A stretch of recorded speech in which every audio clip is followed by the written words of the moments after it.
Սահմանադրական բարեփոխումների խորհրդի հերթական նիստի օրակարգում ազգային ժողովի քննիչ հանձնաժողովներին վերաբերող դրույթն է։ Գործող սահմանադրությամբ ազգային ժողովն իր իրավասությունների ոլորտին առնչվող հարցերի վերաբերյալ կարող է ձևավորել քննիչ հանձնաժողովներ։ Սրփուհի Գալյանն առաջարկում է հանել իրավասություններին առնչվող եզրույթը։ Առաջարկությանը դեմ են խորհրդի դատական եւ օրենսդիր իշխանությունների անդամները։ Մենք ունեցել ենք քաղաքապետարանի հետ կապված իսավիճելի դեպք եւ մենք ունեցել ենք դատական իշխանության գործերին միջամտող կոնկրետ դեպք եւ ըստ էության քննիչ հանձնաժողովի ձևավորումը ճակերտավոր ասեմ մերժվել էր։ Մենք ունենք ազգային ժողովի իրավասության վերաբերյալ հոդվածինը հնարավորինս լայնը։ Եթե սա հանում ենք, վաղ միսօր մենք կարող ենք բախվել լուրջ խնդիրների։ Մեկ, երկրորդ ես չի ուզենա սահմանադրական տեքստը շատ ծանրաբեռնեինք։ Արդյոք մենք ունենք սահմանում, թե որն է ազգային ժողովի իրավասության վերաբերող հարց, այսինքն որոնք են բոլոր այն հարցերը, որոնք կապված են օրինակ օրենքների ընդունման հետ, թե ինչ հարցեր են, որոնք մտնում են ազգային ժողովի իրավասության ներքո։ Սահմանադրությունը չի թվարկում ազգային ժողովի լիազորությունները մեկ հոդվածում, բայց շատ հստակ ազգային ժողովի գլխում անդրադառնում է այն լիազորությունների ծավալին, որով օժտված է ազգային ժողովը։ Եվ միայն ազգային ժողովը իր իրավասությունների մեջ մտնող հարցերի վերաբերյալ կարող է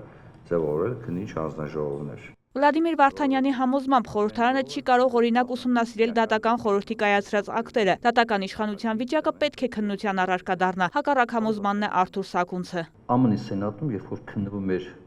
Բիլ Քլինտոնի եւ Մոնիկա Լևինսկու անձնական հարաբերությունների հարցը, սենատի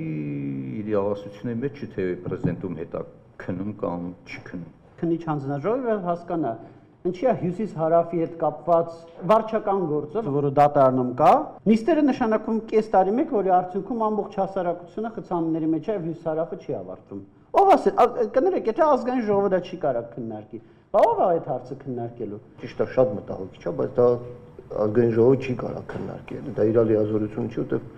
մենք ունենք մի հատ ուրիշ բան, միջամտություն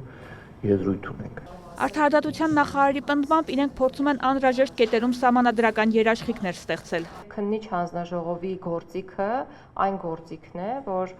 հատկապես ընդդիմադիր ուժի ներկայացուցիչները պետք է ունենան եւ երաշխավորված լինեն, որ ազգային ժողովը, մասնավորապես ազգային ժողովի մեծամասնություն կազմող խմբակցությունը համապատասխան օրենքներում փոփոխություններ չի իրականացնի, երբ ուզի։ Հենց սաբոտաժը բացառելու միտումով ցանկություն ունեն քննիչ հանձնաժողովների նվազագույն թվականակը ֆիքսել սահմանադրությամբ, սակայն այս հարցի շուրջ եւս տարակարծություններ հնչեցին։ Քննիչ հանձնաժողովները, որոնք ձևավորում են փոքրամասնության կողմից, այո, դա փոքրամասնության գործիքն է, փոքրամասնությունը հավաքում է բավարար քանակի ստորագրություններ, բայց մենք շատ անկեղծ պետք է լինենք, որպեսզի քննիչ հանձնաժողովը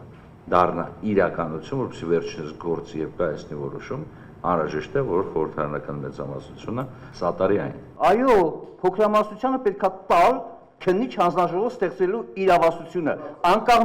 չի տված։ Չի տված։ Ազգային ժողովում տեղի ունենում շոու, որի արդյունքում ընտրողները ձևավորում են իրենց մոտեցումները հաջորդ ընտրությունների համար։ Մենք սա մոռանում ենք քննիչ հանձնաժողովում, երբ որ թեկուզ ընդդիմադիր պատգամական, որովհետեւ պատգամավոր կանչում է ինչ-որ մեկին եւ այդ ինչ-որ մեկին ինչ-որ հարցեր է տալիս, այդ հարցերի պատասխանները հնչեցվում են եւ այդ ամեն ինչը լինում է եթերում, դա է ամենակարևոր մասը եւ ոչ թե եզրակացությունը, որ հետո կազմվում է։ Իսկ արդյոք քննիչ հանձնաժողովի եզրակացությունը կամ զեկույցը պետք է դառնա խորհրդարանում քննարկման առարկա։ Առնվազն ազգային ժողովը պարզապես կարող է իգիտություն ընդունել այն զեկույցը, որը քննիչ հանձնաժողովն է ներկայացրել։ Երկրորդը կարծում եմ այն հարցերը, որոնք վերաբերում են հանձնաժողովի կողմից զեկույցից բխող միջոցառումների իրականացման վերաբերյալ պետական եւ տեղական ինքնակառավարման մարմինների կողմից հաշվետվություն ներկայացնելուն։ Այստեղ պետք է շատ զգույշ լինենք, որովհետեւ օրինակ տեղական ինքնակառավարման մարմինների պարագայում ինքնակառավարման սկզբունքը, ինքնուրույնության սկզբունքը պետք է միանշանակ հարգված լինի։ Զեկույցի հրապարակման արդյունքում կարող են ի հայտ գալ այնպիսի փաստական տվյալներ, օրինակ, որոնք հիմք հանդիսանան քրեական վարույթ նախաձեռնելու։ Այս պարագայում մենք քրեական հետապնդում իրականացնող մարմնի նման լիազորություն պետք է սահմանենք այս նորմով, որ իրենք դրա հիման վրա, զեկույցի հիման վրա որոշակի միջոցառումներ իրականացնելու հնարավորություն ունենան։ Իհարկե ոչ, սահմանադրությունը դրա մասին չի։ Պատկերացնենք, քննիչ հանձնաժողովը ձևավորվեց, զեկույցը պատրաստվեց, ներկայացվեց, լավագույն սցենարում քննարկվեց հրապարակայնորեն եւ արձանագրվեցին մի շարք խնդիրներ, որոնք լուծման ենթակա են այլ պետական մարմինների կողմից։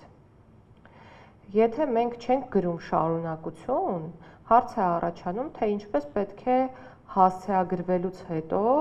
լուծում ստանան այն խնդիրները, որոնք բարձրաձայնվել են քննիչ հանձնաժողովի զեկույցում։ Առաջարկությունն արվում է խնդիրները հասցեագրելու նպատակով, տեղեկացրեց Սահմանադրական բարեփոխումների խորհրդի նախագահը։ Փոփոխությունների շուրջ քննարկումները խորհուրդը կշարունակի, քանի դեռ ընդհանուր հայտարարի չեն եկել։ Իսկ համաձայնության գալիս են բանավեճերի ու բուռն քննարկումների արդյունքում, անկախ նրանից, որ ընդդիմությունն օրենքով իրեն վերապահված լիազորությունից չի օգտվում ու չի մասնակցում Սահմանադրական բարեփոխումների խորհրդի նիստերին։ Վարդուհի Արզումանյան, Սեյրան Անտոնյան, լուրեր։